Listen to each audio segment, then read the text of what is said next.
અને 12 આર્ટ્સના વિદ્યાર્થીઓ માટે એસપીસીસી વિષયમાં સીસી વિભાગ એટલે કે પત્રવ્યવહાર વિભાગનું ચેપ્ટર નંબર 5 ઈ કોમ્યુનિકેશન એનો ત્રીજો ભાગ ચેપ્ટર નંબર 5 આપણે શરૂ કરેલું છે લાસ્ટ લેક્ચરમાં એના બે ભાગ પૂરા કર્યા ઈ કોમ્યુનિકેશન બોર્ડ વેટેજ 6 માર્ક્સ અને વિડિયો લેક્ચરના પાર્ટ 3 ની અંદર આપણે આજે અભ્યાસ કરીશું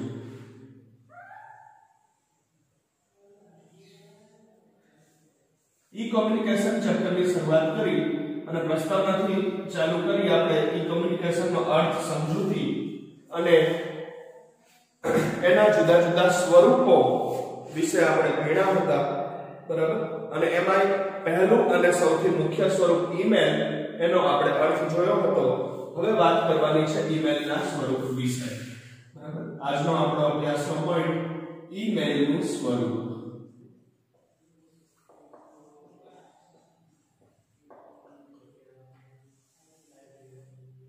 ઈમેલનું સ્વરૂપ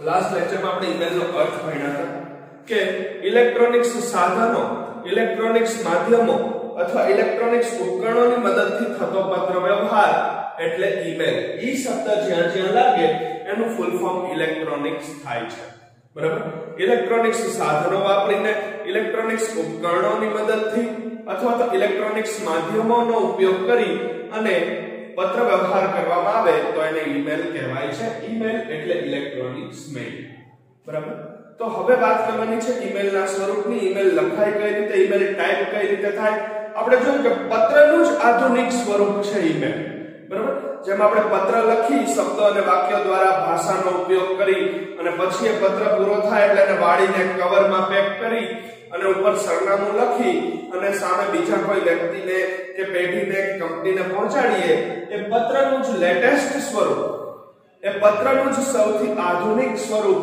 એ પત્રનું જ નવું સ્વરૂપ છે ઈમેલ બરાબર એ પત્ર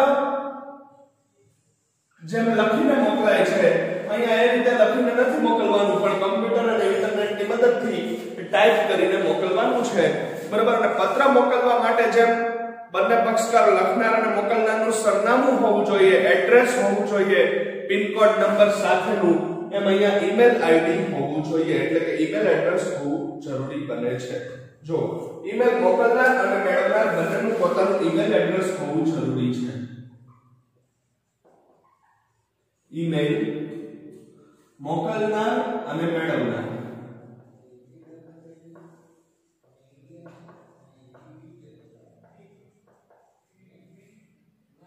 બંનેનું પોતાનું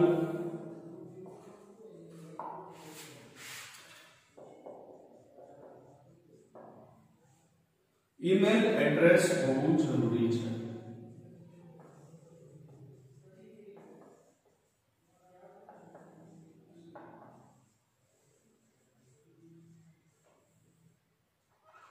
તે માટે ઈમેલની સેવાઓ આપતી ગૂગલ અથવા યાહૂ જેવી કંપનીઓની વેબસાઇટ પર જઈને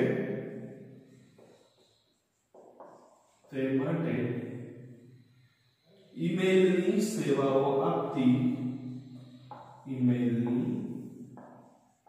સેવાઓ આપતી ગૂગલ અથવા યાહૂ જેવી કંપનીઓની વેબસાઇટ પર જઈને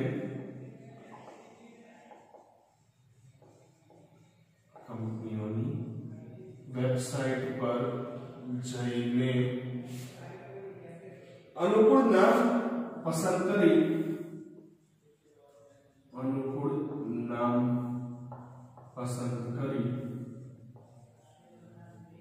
ઈમેલ એકાઉન્ટ ખોલાવવું પડે છે ઈમેલ આઈડી એટલે ઈમેલ એકાઉન્ટ ખોલાવવું પડે છે જો જેમ પત્રમાં પોસ્ટલ સરનામું એડ્રેસ હોવું જરૂરી છે એમ ઈમેલ મોકલવા માટે અને ઈમેલ મેળવવા માટે બરાબર. ઈમેલ મોકલનાર અને મેળવનાર બંનેનું પોતાનું પર્સનલ ઈમેલ એડ્રેસ હોવું જરૂરી બને છે. આપણે આગલા ચેપ્ટરમાં પત્રોના નમૂના જોયા. એ પત્રોમાં આપણે ઈમેલ એડ્રેસ લખતા હતા. પેઢી હોય તો પેઢીનું, વ્યક્તિ હોય તો વ્યક્તિનું. એ હંમેશા સ્મોલ લેટર્સમાં એટલે કે બીજી એબીસીડી ના અક્ષરોમાં એ ઈમેલ આઈડી લખવામાં આવતું હતું. એ મોકલનાર અને મેળવનાર બંને પાસે પોતાનું પર્સનલ ઈમેલ આઈડી એટલે કે ઈમેલ એડ્રેસ હોવું જરૂરી બને છે. ઈમેલ આઈડી ન હોય તો એને ખોલાવવું પડે છે અને એ માટે ઈમેલની સેવાઓ આપતી Google અથવા Yahoo એના સિવાય પણ ઘણી બધી કંપનીઓ છે. એડિફમેલ છે, હોટમેલ છે, બરાબર. એ કંપનીઓની વેબસાઈટ પર જઈ અને પોતાની ડિટેલ નાખી અને પોતાને અનુકૂળ આવે એ નામ પસંદ કરી અને ઈમેલ આઈડી બનાવી શકાય છે, ઈમેલ આઈડી ખોલી શકાય છે. એકવાર ઈમેલ એકાઉન્ટ ખુલી જાય, ઈમેલ આઈડી બની જાય, ત્યારબાદ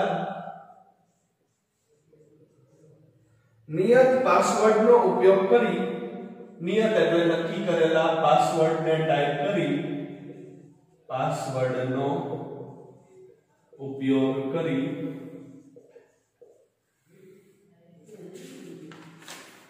ઈમેલ મોકલી અને મેળવી શકાય છે. ઈમેલ મોકલી અને મેળવી શકાય છે. ઈમેલ આઈડી ખુલી જાય, પોતાના અનુકૂળ નામ સાથે કોઈ વ્યક્તિ પોતાનું નામ રાખી શકે, પોતાની અટક રાખી શકે, પોતાની જન્મ તારીખના આંકડાઓ રાખી શકે, પોતાને જે અનુકૂળ આવે એ નામ પસંદ કરી અને પોતાનું ઈમેલ આઈડી બનાવી શકે છે.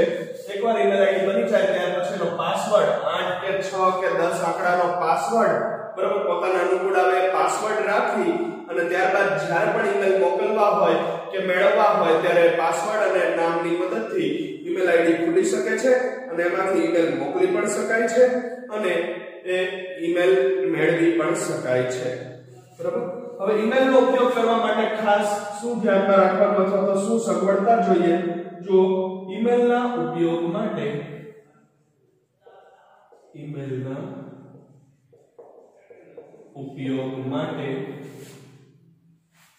ઈમેલ મોકલનાર અને મેળવનાર, ઈમેલ મોકલનાર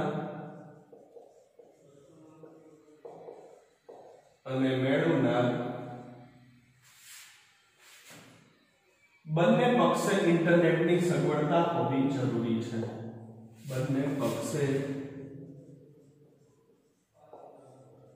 ઇન્ટરનેટની સગવડતા હોવી જરૂરી છે.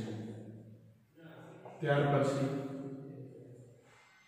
આ ઉપરાંત કોમ્પ્યુટર, મોબાઈલ ફોન કે લેપટોપના માધ્યમથી પણ ઈમેલ મોકલી અને મેળવી શકાય છે. આ ઉપરાંત કમ્પ્યુટર, લેપટોપ અને મોબાઈલ ફોનના માધ્યમથી પણ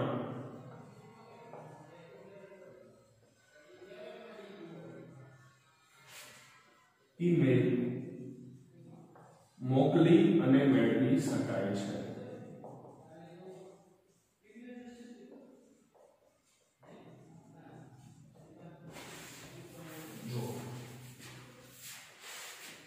ઈમેલ આઈડી ખુલી જાય, ઈમેલ એકાઉન્ટ ખુલી જાય ત્યારબાદ એનો પાસવર્ડ નક્કી થઈ જાય પછી નક્કી કરેલા નિયત એટલે નક્કી કરેલા પાસવર્ડની મદદથી એ ઈમેલ મોકલી અને મેળવી શકાય છે. જો કે ઈમેલની સગવડતા વાપરવા માટે, ઈમેલની સગવડતાનો ઉપયોગ કરવા માટે એ ઇન્ટરનેટની સગવડતા પૂર્વ શરત છે.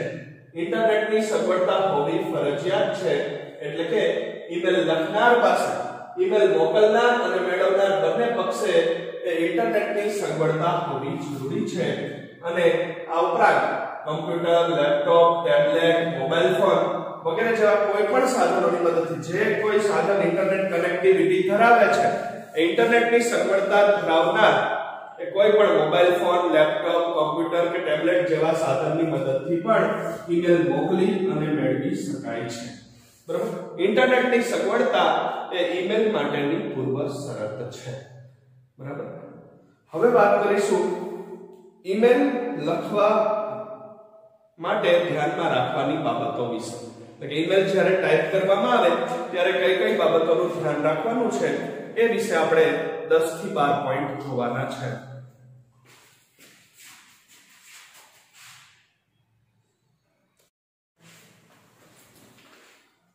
તો હવે વાત કરવાની છે આપણે ઈમેલ લખતી વખતે ધ્યાનમાં રાખવાની બાબતો વિશે.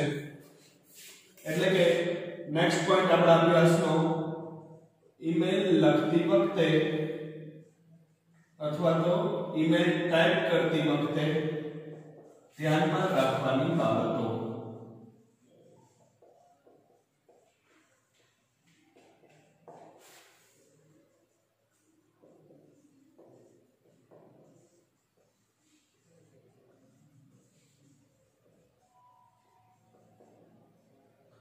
કુલ ટોટલ એવી 10 થી 12 બાબતો છે કે જેનું ઈમેલ ટાઈપિંગ કરતી વખતે ધ્યાન રાખવાનું છે અને વિશેષ કાળજી લેવાની છે. કારણ કે ઈમેલનું સ્વરૂપ એ સામાન્ય પત્રો જેવું નથી. બરાબર?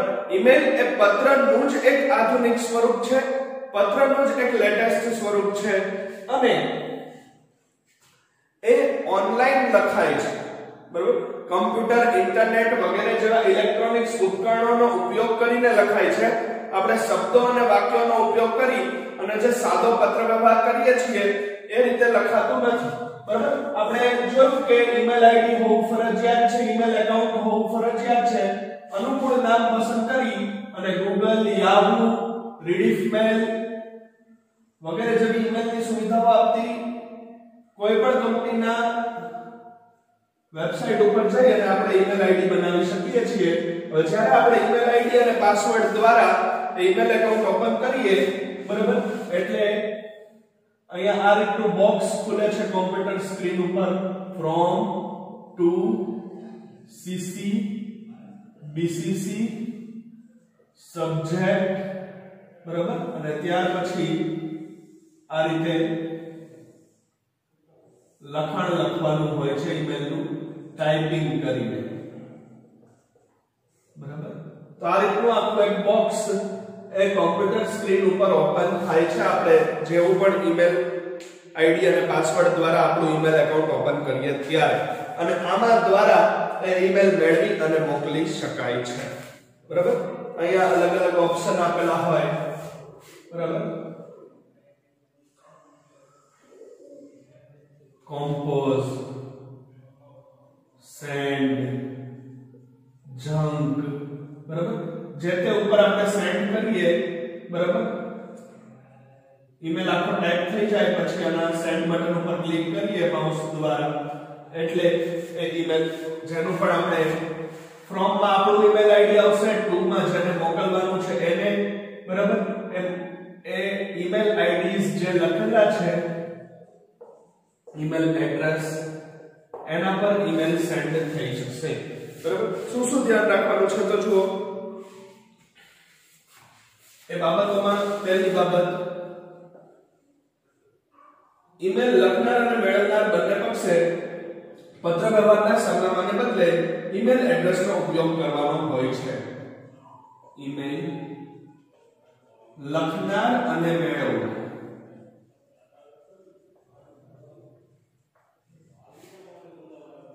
બંને પક્ષે પત્ર વ્યવહારના સરનામાને બદલે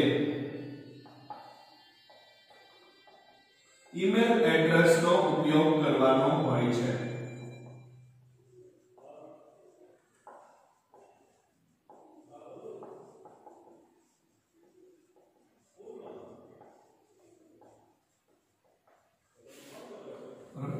કોઈ પત્ર વ્યવહારનું પોસ્ટલ સરનામું પિનકોડ નંબર સાથેનું વાપરવાનું નથી.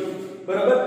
લખનાર અને મેળવનાર બંનેના ઈમેલ એડ્રેસનો અહીંયા ઉપયોગ થાય છે સ્મોલ લેટર્સમાં. દાખલા તરીકે મેળવનારનું ઈમેલ આઈડી ફ્રોમ માં આવશે સ્મોલ લેટર્સમાં gmehta20@gmail જો ગૂગલ માંથી આઈડી બનાવ્યું હોય તો. બરાબર? એવી જ રીતે જેને મોકલવાનું છે તો કે asha@yahoo.com. બરાબર? લખનાર અને મેળવનાર બંનેના પોસ્ટલ સરનામાની જરૂર નથી. પિનકોડ નંબર કે જિલ્લા કે તાલુકાના નામ સાથેના સરનામાની જરૂર નથી એટલે કે ઈમેલ જ્યારે લખવો હોય કે મોકલવો હોય ત્યારે પત્રમાં વપરાતું પોસ્ટલ સરનામું વાપરવાનું નથી એ પત્ર વ્યવહારના સરનામાને બદલે એ ઈમેલ આઈડી નો ઈમેલ એડ્રેસ નો ઉપયોગ કરવો ફરજિયાત છે અને તો જ ઈમેલ લખી અને મોકલી શકાય છે બરાબર બીજી બાબત શું ધ્યાનમાં રાખવાની છે પોઈન્ટ નંબર 2 ઈમેલ લખનાર એક અને મેળવનાર અનેક હોય તો અને મેળવનાર અનેક હોય તો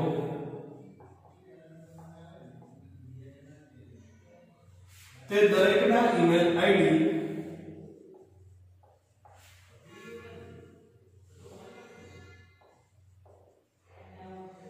સીસી વિભાગમાં એટલે કાર્બન કોપી વિભાગમાં ટાઈપ કરવા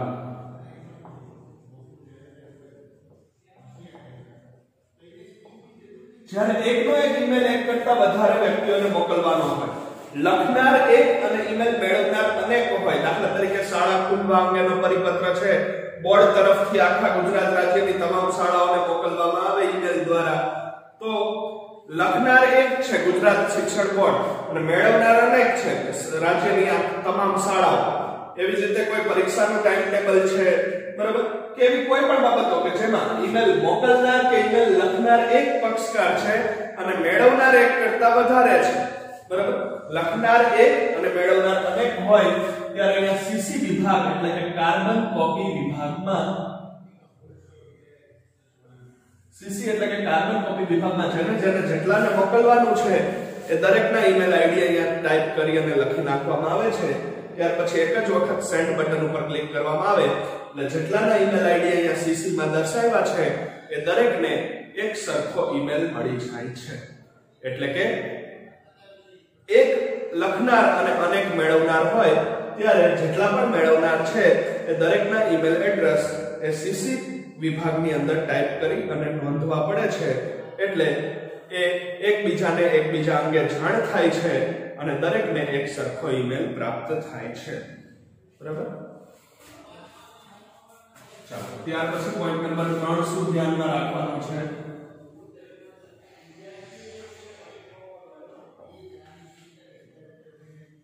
ઈમેલ લખનાર વ્યક્તિ ઈમેલ જે મોકલનાર છે ઈમેલ જે લખનાર છે એ ઈમેલને ગુપ્ત રાખવા માંગતો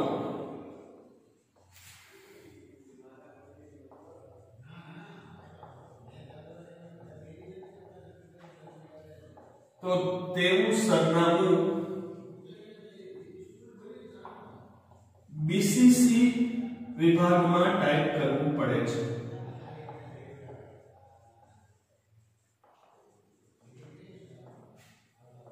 બીસીસી એટલે બ્લાઇન્ડ કાર્બન કોપી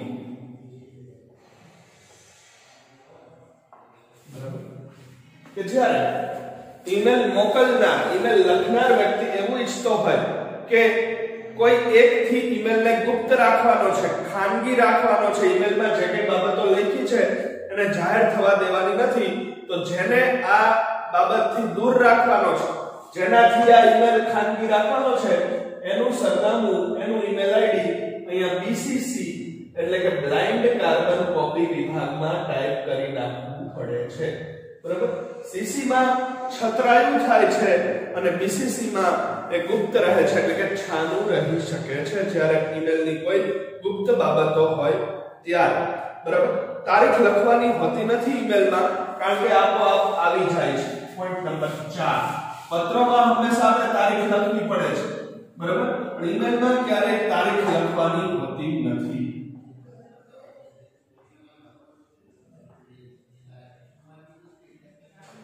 ઇન્ટરનેટ થી કનેક્ટેડ છે વાઈફાઈ થી કનેક્ટેડ છે એટલે ઓટોમેટિકલી સિસ્ટમ અનુસાર એમાં તારીખ અને સમય આપોઆપ આવી જાય છે આપોઆપ શો થઈ જાય છે બરાબર અહીંયા અંત ભાગમાં ટાઈમ અને તારીખ એ આપોઆપ આવી જ જાય છે બરાબર અલગથી તારીખ લખવાની નથી ઈમેલની અંદર પત્રમાં જેમ જમણી બાજુ આપણે તારીખ લખતા હતા અમેરિકન કે બ્રિટિશ પદ્ધતિએ એ રીતે અહીંયા ઈમેલમાં ક્યારેય તારીખ લખવાની હોતી નથી. આ દરેક બાબતને પ્રેક્ટિકલ ઈમેલનો નમૂનો લખતી વખતે ધ્યાનમાં રાખવાની છે. ઈમેલના નમૂનામાં ક્યાંય તારીખ લખવાની નથી. તારીખ કારણ કે ઈમેલ કોમ્પ્યુટરમાં ટાઈપ થાય છે અને ઇન્ટરનેટ અને વાઈફાઈ થી કનેક્ટેડ હોવાને લીધે એમાં તારીખ અને સમય બંને આપોઆપ આવી જાય છે. ઈમેલમાં વિષય દર્શાવવો ફરજિયાત છે. શેના વિષયનો ઈમેલ છે? એ વિષય એટલે કે સબ્જેક્ટ દર્શાવવો ફરજિયાત છે.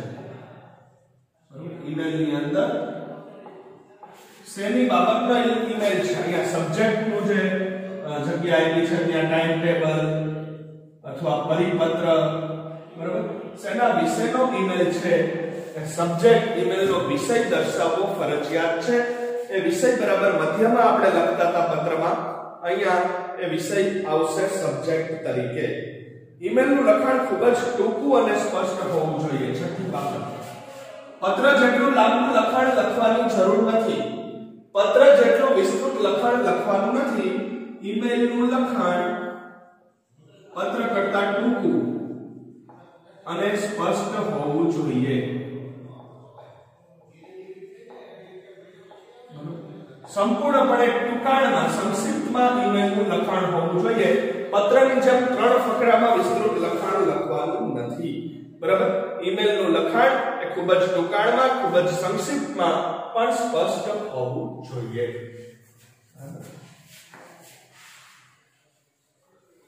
ચાલો આગળની બાબતો. પોઈન્ટ નંબર 7, ઈમેલના અંતમાં મોકલનારે પોતાનું નામ અને સંપર્કની વિગતો લખવી જોઈએ. ઈમેલના અંતમાં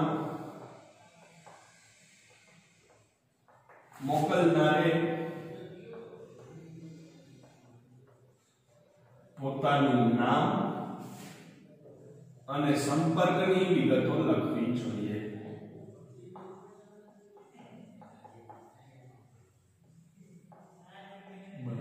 ઈમેલ વાંચ્યા પછી એ વાંચનારને કોઈ શંકા ઉદ્ભવે, મનમાં કોઈ પ્રશ્ન ઉદ્ભવે, કોઈ મૂંઝવણ કે સમસ્યા ઉદ્ભવે તો એ લખનારનો કોન્ટેક્ટ કરી શકે. ખરેખર ઈમેલ જેને ટાઈપ કર્યો છે, ખરેખર ઈમેલ જેને લખ્યો છે, એ લખનારનો સંપર્ક કરી શકે. માટે ઈમેલ જ્યાં પૂરો થતો હોય તે અંત ભાગમાં સંપર્કની વિગતોમાં મોકલનારે પોતાનું નામ અને મોબાઈલ નંબર લખવો જોઈએ, જેથી કરી અને એનો સંપર્ક થઈ શકે. બરાબર? ત્યાર પછી કોઈ બિડાણ કે જોડાણ કરવા ઈચ્છતા હોય, કારણ કે ઈમેલ ઇન્ટરનેટના માધ્યમ દ્વારા મોકલવાનો છે, બરાબર? તો કોઈ પણ બિડાણ કે જોડાણ થવાનું હોય પત્રમાં, જેમ પત્રની સાથે જોડી અને કોઈ પણ દસ્તાવેજ કે અન્ય સર્ટિફિકેટ કે ઝેરોક્સ નકલ મોકલવામાં આવતી હતી, એમ કોમ્પ્યુટરમાં રહેલા કોઈ પણ ફાઇલને, કોઈ પણ ચિત્રને, કોઈ પણ દસ્તાવેજને ઈમેલની સાથે જોડવો હોય તો એને જોડી શકાય છે, મોકલી શકાય છે. પણ અંત ભાગમાં એ બિડાણ કે જોડાણનો ઉલ્લેખ કરવો જરૂરી બની જાય છે. બરાબર? અને એકવાર ઈમેલ ટાઈપ થઈ જાય એટલે સેન્ડ કરતા પહેલા, એને મોકલતા પહેલા એ વાંચવો જરૂરી છે. આખો ઈમેલ એકવાર વંચાઈ જાય, એનું વાંચન કરી અને એમાં કોઈ ભૂલચૂક હોય તો એને સુધારી, એ વાંચન કર્યા બાદ જ એના સેન્ડ બટન પર ક્લિક કરવાનું છે. કારણ કે જેવું સેન્ડ બટન ઉપર ક્લિક થશે એટલે સામેના વ્યક્તિને તરત જ 5 થી 6 સેકન્ડની અંદર એ ઘડીના છઠ્ઠા ભાગમાં ઈમેલ મળી જાય છે. પછીથી એમાં કોઈ સુધારો વધારો થઈ શકતો નથી. એટલે એ ઈમેલમાં ખાસ ધ્યાન રાખવાનું છે કે એ સેન્ડ કરતા પહેલા, એને મોકલતા પહેલા એનું એક વખત વાંચન થઈ જવું જોઈએ, કે વંચાઈ જવું જોઈએ. તો આટલી બાબતોને ઈમેલ લખતી વખતે ધ્યાનમાં રાખવાની છે. બરાબર? નેક્સ્ટ સેશનમાં આપણે ઈ કોમ્યુનિકેશનના જુદા જુદા પ્રકારો અથવા તો જુદા જુદા સ્વરૂપો વિશેનો અભ્યાસ કરીશું. Thank you all of you.